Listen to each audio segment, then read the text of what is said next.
King's Club Baccarat for the professional player and the side hustle professional player, but not for entertainment. We're here to make the money and get it gone. Put it together. I'm burning through the last of this deck because I like to start the shows with a fresh shoe, freshly shuffled, so that everybody knows the simulation is beginning right at the start of the deck. So we're just finishing this up, and then we're going to talk about a few things, and we're going to run a simulation that has some revisions based on the thought of the three-man team play that I gradually reduced to a two-man team, and then I found a way that I could do it on my own. So I can play it by myself now, and you will be able to play it by yourself as well and make yourself a potent opposition to the casino, because the whole point about this is to win your money. So that's what we're going to do. We're going to show you how to do it every day and put it together. And Joseph Gorecki's in the house always. Good to hear from you, Joe. How you doing tonight, buddy? Joe, we're going to, I had put together a way that we could play King's Banker 212, play the Banker Streak, and then play the player Chop 2-3 as a three-man team. But then I came to realize that really within the King's Banker 212, there resides a Banker Streak 2. And so you really don't need to do both of them, and I don't need two players working it. I can do the Banker Streak 2 and cover the King's Banker 212 at the same time. Hey, Michael Steinfeld. And so when I put together the Banker Streak 2 with the player Chop 2-3, I come down to something that I can just do on my own. I can play as one player. Hey, Trish. And what it does is if you dive deeper into that strategy of playing the Banker Streak 2, meaning if there's one banker up there, we make one bet that it'll streak to 2. We don't make any follow-ons. We don't chase it. And if it does fail, then we just wait for the next banker 1 and try it again with the elevated D'Alembert level. Hey, Green Shark. And it has proven to be strong enough to deliver money for us. And if you look at the opposite side of the coin, playing the player Chop after 2 and after 3, we're still betting the banker. So we are betting the most potent side, and we are opposing the player wins on one way, and we are betting with the Banker Streak on the other way. And so I really like that style of being with the banker when he wins and being against the player when the player wins, because of the slight edge that the banker has. And then when you roll in our D'Alembert bets, even if it gets down, it always tends to come back, and a lot of times it doesn't get down. And particularly now, if you can kick it off with the baseball bet that Chuck is very fond of, and I am too. It's just that I know that maybe upwards of 10% of the time it can lose, and I'm so fixated on getting that one win and getting out, because that's the other secret to what we're doing is we don't have to win a lot of hands. All we got to do is get up one bet, and I'll call it a 1-unit bet, although when we break the units out like we're going to do tonight, we're going to do 500 up, 400 down, and so that's really 5 units of 100, and then minus 4 units of 100. Or if you were calling them $50 units, it would be up 10, down 8.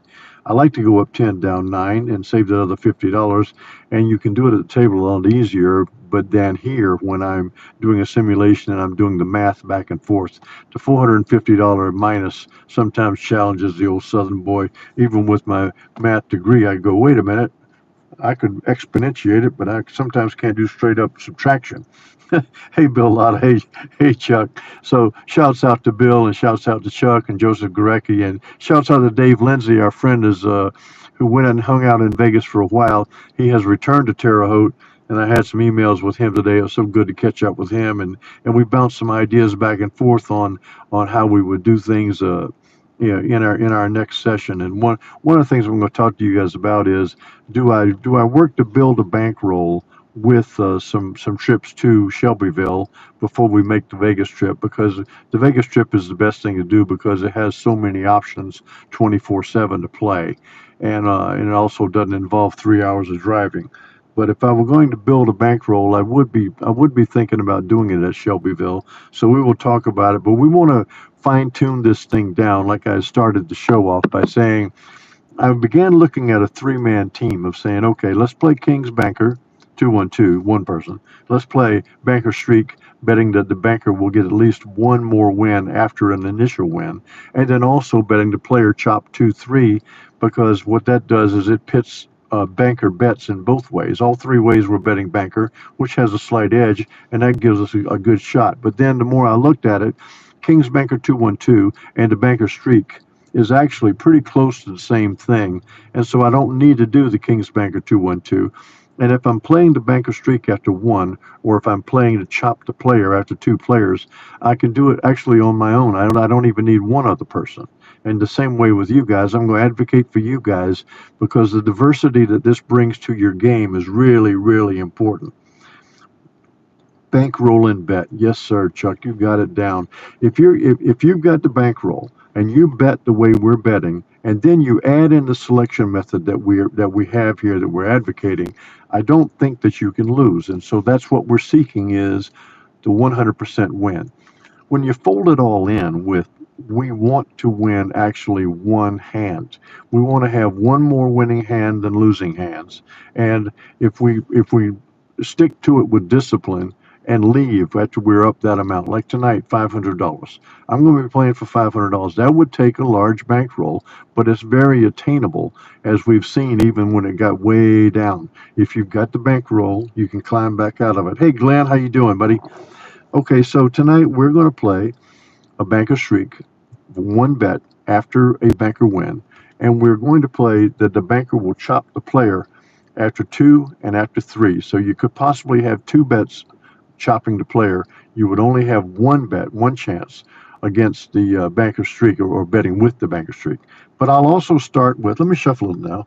I will start with the baseball bet, and we'll see, can we win ourselves one hand with the baseball bet to start things off. And as I was saying last night, we were thankful that the Brewers came back and won in the ninth inning on the Friday night game, and so we got the baseball bet win again. I wish everybody could play $10,000 a weekend. Everybody's got to be a millionaire that we could be piling up money right now in all kinds of ways. But so let's make the baseball bet right away. And since we're talking about $500, I better get my pen out just in case we lose. But this is the baseball bet that we're going to bet $500 on. Starting it out with a tie. So we got a 2-2 tie. The Brewers coming to bat in the bottom of the ninth, so to speak. Let's rebet this $500. And folks, this is what I'm saying. You're at 475 right now. And I'm just saying we just walk. Okay, we bet $500. We got back 975, just like that. And all we do is just walk right now. But for the purposes of this session, which is instructive in nature, we have got ourselves one win, just like that. Just the line through it means there was a tie before. You saw the tie. Okay, so right now I would bet, if I was starting a new session, I would be betting the $500 on the banker to streak. And so if I was continuing the session that we're up 475 on, now I would go down to $100 for this bet. But I'm going to say that we took our 475 and we hit the road jack. So we're going to do a Chuck Ritter, get rid of that $475. It's about 14 to 1 chance of tying right here, though. Okay, so we're back to 2,732,000. We put our 500 in our pocket, and I'm going to bet that the banker's going to streak here. We're going to bet $500 on the banker, saying that that single banker win is going to streak, and it did not. Now, what I do here is I go ahead and annotate that we lost $500.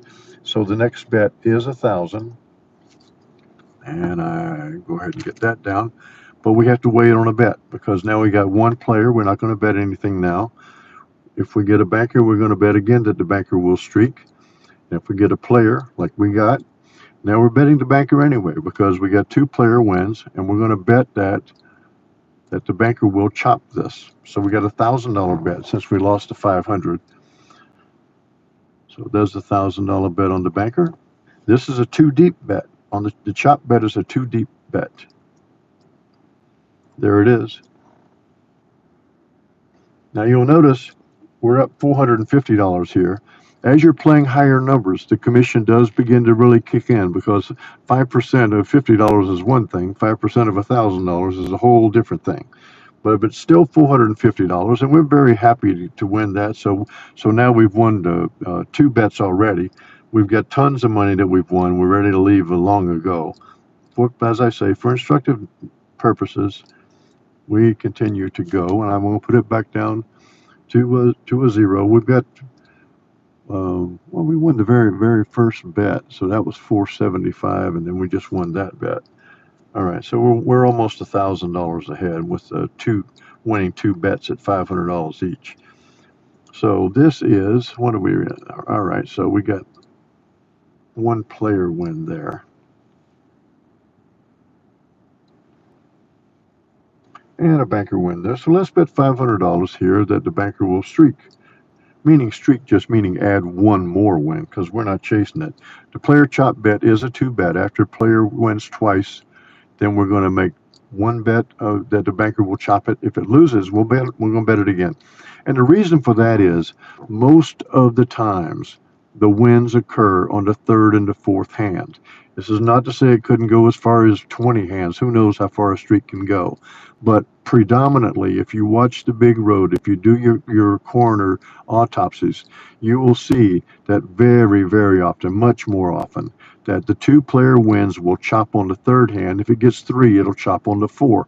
You don't have a whole lot of quad players going through your autopsy, nor do you have a whole lot of quad and more going through the autopsy. Sometimes you have a few streaks, that's for sure, but over the course of the 70 to 72 hands in a shoe, you ordinarily will have one quad, two quads, of four or more, and sometimes you have none.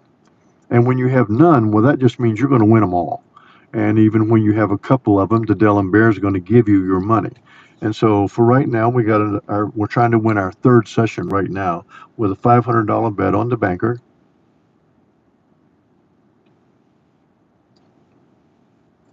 And this is a oh yeah, I'm sorry, we were betting the streak bet then. I thought we was betting the chop. We were betting the streak bet, and it did fail. And so now we have no bet, but our next bet will be $1,000.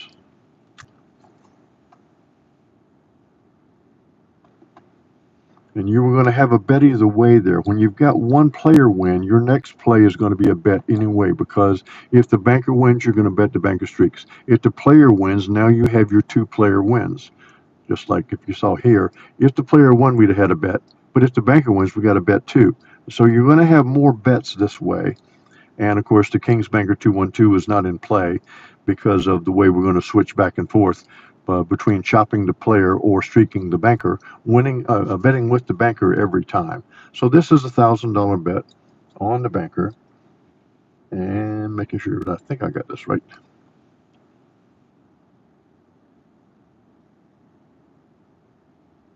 Oh, we had him down. We had him dead to rights, but let him slip away.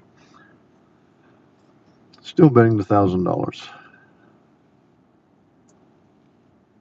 Now, unless I'm wrong, we got 3 session wins right now. I hope that you guys have a full appreciation for what you're watching.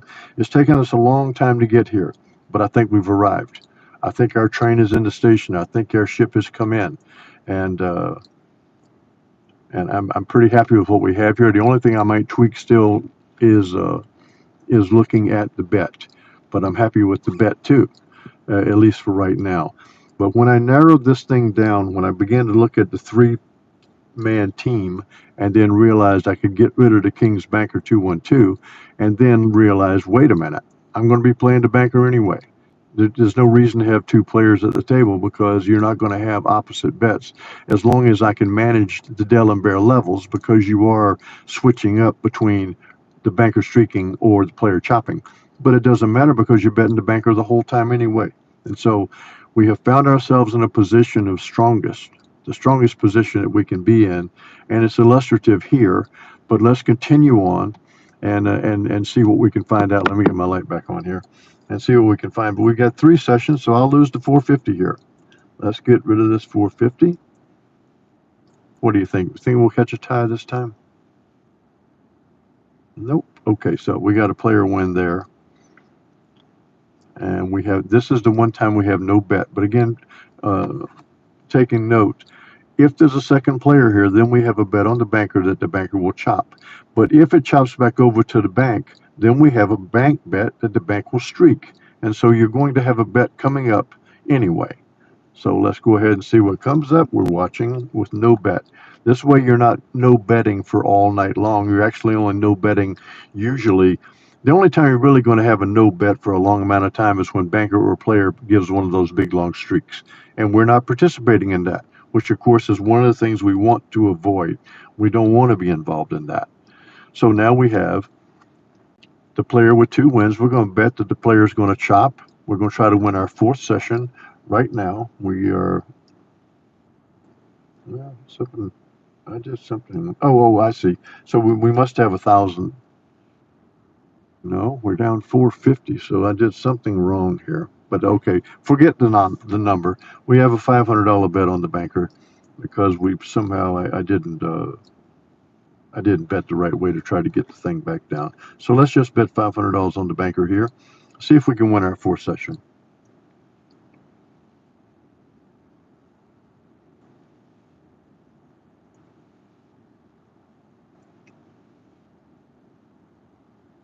Okay, I'm reading Arshia Abadi. So what the edge is about 1% that the banker is going to prevail over the player. Any straight up hand that's about to come out, the edge is with the banker. And since we only want to get the win, well, you don't want to give up that edge. Whatever the edge is, we want to have it. And so that's why we do it that way. Now, you've got to blend in all other aspects. I mean, you're a new person here with us, and so the algorithm is a holistic thing. There's about 6 tenets to it. There's 4 strong tenets to it, but then there are some bilateral tenets as well that make this algorithm what it is and make it something you don't see anywhere else. Oh, that's what happened. Thank you, HR Green Shark. So I made a bet on the tie that I didn't need to bet. I see. That's why it went down. Okay, I got you. So anyway, it doesn't matter. We don't play ties anyway. So the betting against the player with the chop goes twice. So we did lose 1 there. And so I'm going to play a $1,000 bet here, and that simply is up the 5 units of 100 that we can chop this the banker can chop this player here. We're hoping to. And he did it. So now we've won 4 sessions tonight, and we're back at 2,732,000. But that just recovered the money that I threw away on that tie that time. Thank you, HR Green Shark. You Hawkeye, you. Speaking of Hawkeyes, tomorrow I get my left eye done. I've been to One Eye Jack for 2 weeks now, and I'm praying to God to please make the left eye turn out as well as the right one did. So I'm going to be in anesthesia tomorrow morning at 9:45, and I'll be kind of whacked out for the day. So you guys will have to miss me tomorrow night. But I should be back in fine fettle. That's an old Southern term, I think, fettle. Nobody knows what it means, but we believe it means you'll be in good health. So I should be in fine fettle for tomorrow night. I was just remembering something. Oh God, it's too silly to go to. They said that I heard that they had a man version of Alexa called Alex, and this wife was saying that it's the same way as Alexa. You can ask Alex to do anything you want, but anytime a woman asks Alex to do something, the problem with it is she has to ask him 10 times and wait 3 months for him to do it. So that's the AI Alex as compared to Alexa. Hey, Crystal Lewis came in. Thank you very much. I hope I'm really back in shape because my right eye works great. Now if I can get my left eye going, thank you, Richard. Thank you very much, Michael Steinfeld and Arisha. You were counting them out. That's all right. Listen, there's ways you can count the cards if you want to play the If you want to play the 7, you can play it. I mean, if you want to count the cards. But we here are conservative play trying to get the one win. As you can see, we got the one win tonight 4 times, and so I hope everybody understands what I gave up on the notion of worrying about somebody else seeing our videos because it's never going to be that many. Most people are hung up on some other kind of madness anyway. But what you're seeing here, if you work it in your own simulations, you're going to find that oftentimes you have rows like this. And if you notice, one thing for sure is there's no quads in here, and there's even only one triple. And so a lot of times you can get your money before all the deviations come into a shoe. And even here, as you saw, we played right away on the baseball bet, and we won it with the first banker. And we could have just simply played banker streak from there and won a second bet right there. And then we sit, and there is the 2 player wins, and we chopped it with the banker win. And then we play the banker streak and we lose. We stand back, we play the chop there when we lose. Then we play the banker streak and we lose. And then the chop bet and we win. And then we chop it again. And that's how we got the money and won 4 sessions. So thank you to all of you. And hit a like for me if you don't mind on the way out. I'd appreciate it. But that's one of the things. We got like 20 people here now in this fading now. Some others drop out. But that's why I'm no longer worried about somebody getting this algorithm and going in and running over the casino and causing us trouble. There's not enough people watch it. But what you've just seen is evidence of something that we got here after about 2 years of working it. We kept getting better all the time. Even going to Las Vegas and winning those 11 sessions straight, we weren't nearly as good as we are tonight. We have continued to get better, and that's why I always liked following the total quality management of saying, I'm not going to be satisfied just sitting still. I'm going to try to make us better. And that's what we have here. I'm waiting to hear some results from you guys, simulations like Soup Campbell probably will do, Chuck Ritter definitely will, Joe Gurecki will do some playing, Glenn Hobgood will do some playing, Kevin Sprouse will, and Dave Lindsay will. Many of you out there will. Trish Graves, you might be doing simulations, I'm not sure. But do some simulations and follow it just like that. Follow that the banker will streak 1 time, you're going 1 deep on your bet. And follow the chopping the player after 2 and go 2 deep on your bets if necessary. Always carry over your D'Alembers. Always go, if you're playing small numbers, bet 10 units and 9, up 10, down 9. If you're playing $50 units or $100 units, go up 5, down 4. And that way you can recover your money. If you go just simply look at the how the numbers work out. If you bet $500 and you lost, and then if you bet $1,000 and you lost, and then you bet $1,500 and you win, you're now even. Now you can go back to your $500 bet if you want, or you can bet $1,100 if you want, down 4 units. I always like going all the way back. When I get even or up 1 unit, I don't like to keep pressing to the high numbers because there's no reason to flirt like that. But if you're the eyes out gambler, you go right ahead and do that. Thank you, Chuck, for that. Thank you, HR Green Shark. To all of you, God bless you. I'll be going into surgery tomorrow morning, and I'll get all these cataracts shot out of my left eye, and I'll get that Superman lens stuck into my cornea. And so I will have kind of like, I may not be the $6 million man. I might be the $6,000 man. I don't know. But new teeth up top, 2 new eyeballs, and same old brain. Thankfully, my brain still works pretty well. So we're going to continue that way. And thanks to all of you. God bless you. Have a wonderful Sunday night. And I will be back with you guys on Tuesday night. And I'll be looking to hear from you because since I'll be kind of bedridden tomorrow, if you guys do simulations, tell me how you think it's working out. Send me a picture of your big road. And always remember, all we got to do is get up 1 bet. All you have to do is win 1 more hand than you're facing. And actually, if you lose the first 4, you don't have to win 1 more. All you got to do is have 2 wins and 4 losses. You'll see how the D'Alembert works. It pulls you out. But from the very beginning, 1 win, and you are done. Thank you, Michael Steinfeld. To all of you, have a wonderful night.